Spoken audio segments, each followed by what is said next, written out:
Hello, we are here for one interview of GreenTech América Latina, this time with a Colombian guest, Lisandro Perez. Lisandro, I will take 1 minute just to thank all the candidates for the event from Colombia. I was really amazed this year. We received a lot of scale-up cases, and I felt, hey, there must be something very interesting happening there. And of course, we also have a partner in this event this year, which is called Câmara Verde de Comércio from Colombia.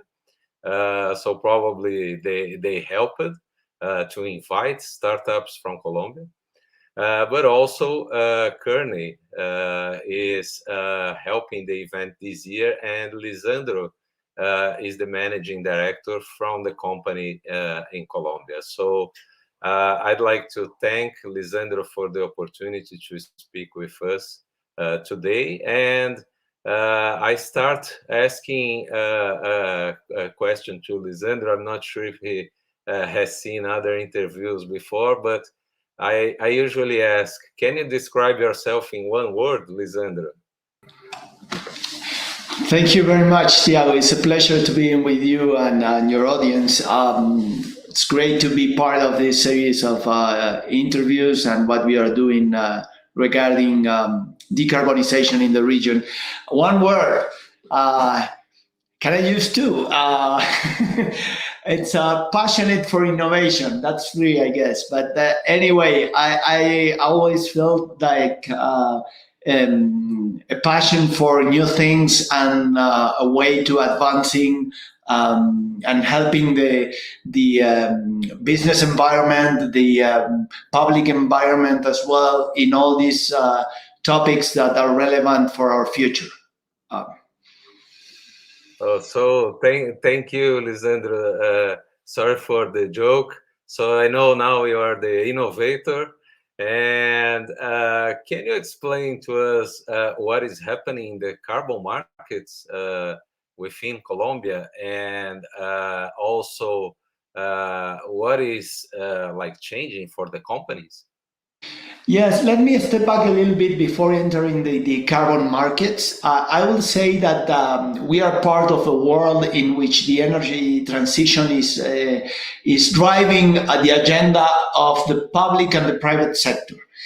And within that energy transition, we have different stakeholders. You have the investors, you have board of directors and management of the different companies, you have the regulators, and you have the final consumers and the society itself, right? And all these groups of people are pushing and putting pressure on the agenda of what we are doing with respect to climate change, and how this is important. And on one side, you see the investors that incorporate socially responsible investment practices. That means that if you are not a green company, you probably are not going to access the capital as you used to in the past, but now you will be under pressure for getting new, fresh, and cheap capital for investing. Also, if you are part of the board of directors or the management team, you feel responsible for what your company is doing, right, to the environment. And you feel that you need to attract new talent to your company.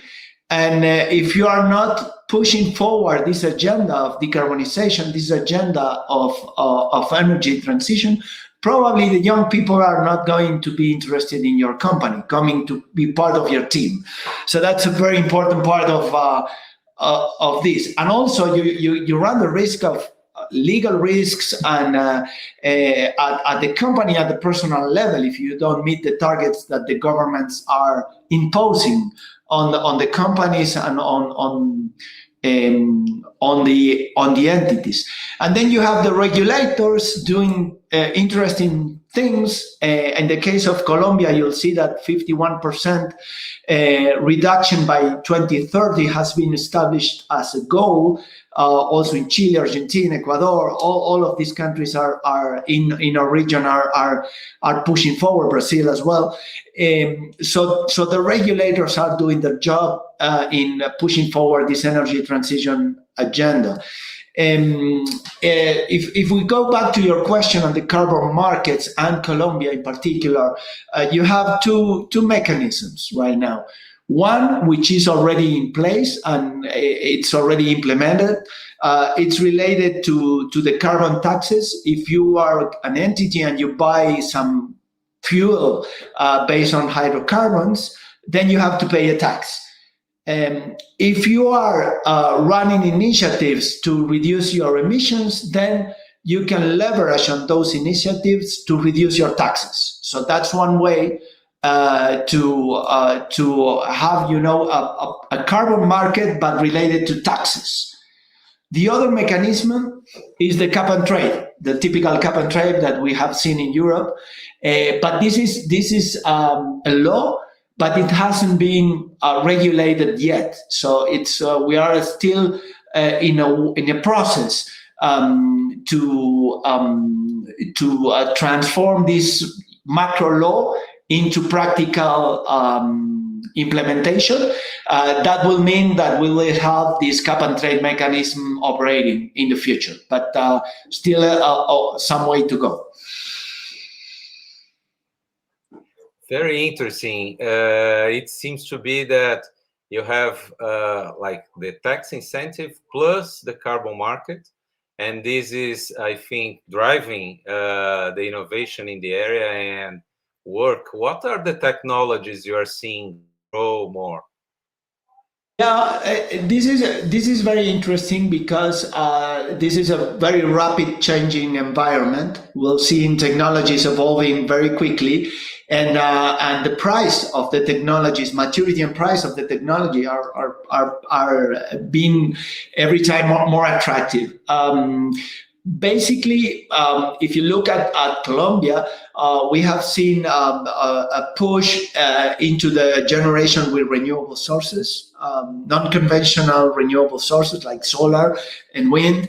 If you look into other future, more evolved technologies that need more time to maybe mature, we're talking about carbon capture. We're talking about hydrogen as well.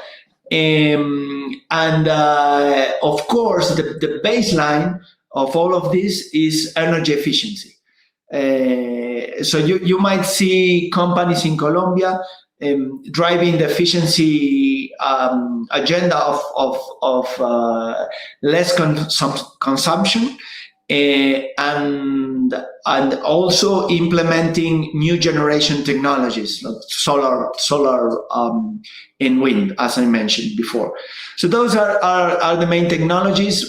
For the other ones, you can see not yet in Colombia, but for example in Chile, Total is pushing forward a project, big project for hydrogen generation and commercialization.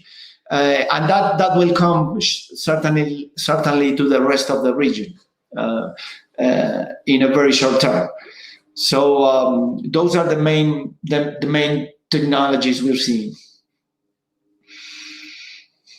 So from one side you have like public incentive, the other side the market incentive, and also of course you mentioned during the beginning of this conversation that private incentive also because of, well, what the companies want to do.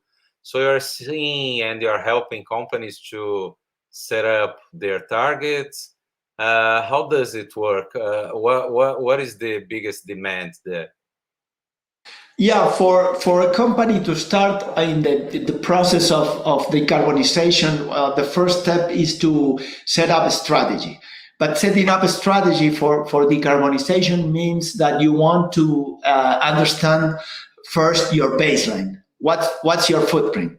So that's an important part of the process, understanding the footprint, and then that footprint is related to scope 1, 2, and 3. As you know, scope 1 and 2 are the main focus of the companies we are working with. 1 and 2 is related to the emissions that you control as a company, basically.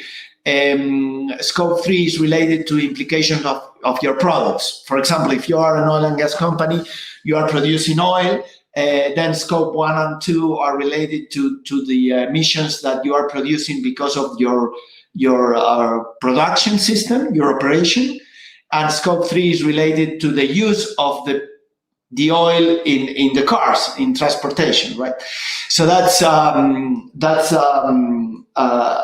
the focus is 1 and 2 mainly. So you establish your footprint, then you set your goals. What are your time horizons for decarbonization? Some companies are setting up goals such as net zero by 2050, 25% reduction by horizon number 1, which will be 2025, from very, very short term. And then some medium-term goals in which you go beyond the immediate actions that are mostly related to value generating. And this is very important because companies are focusing on decarbonizing while they create value for the shareholders. That means that if they drive energy efficiency, they generate with renewable sources, and they sell part of the electricity to the market, and they become more efficient in using that energy they consume, they are having less costs. So this is creating value for the company. At the same time, you are complying with the goals for decarbonization. And this is what's going on right now.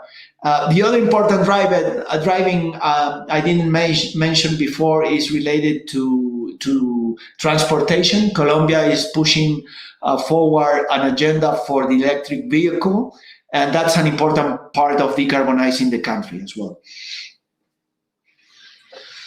That's very good to hear, and I think it's very well aligned with what we show in the event, a lot of innovators. And so, Lisandro, I'd like to thank you very much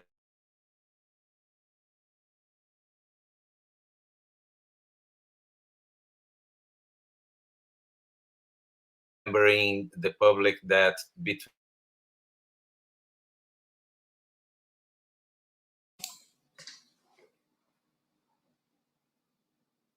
Tiago, I lost you. Sorry, the signal is bad, but during November 22nd and November 24th, we are going to have GreenTech América Latina event, and Kearney is going to participate with us.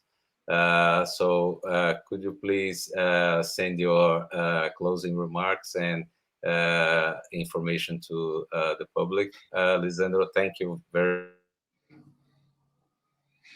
Thank you, Tiago. Closing remarks. I will say that this decarbonization agenda is moving very well in the region, especially in Colombia, and I will say that both private and public sector doesn't have a choice. They have to move this way. There is a cleaner way and a more efficient way of doing business, and everyone is committed to push that forward. And the new generation of people that is going to be, society and people that are going to be working in the companies are demanding that. So I think no choice but to move forward with this. Well, thank you very much for the interview, Lisandro. We are going to publish on our newsletter to the public, and of course we can provide your contact to people that will be watching us. I know a lot of people is are thinking and are planning to hear more about this subject, because some markets are more evolved, as I believe you are there, and others are moving right now in the middle of the COP. So thank you very much for the participation today. You're very welcome. It's a pleasure to be here, Tiago, and hope to see you soon in the event. Me too. Thank you.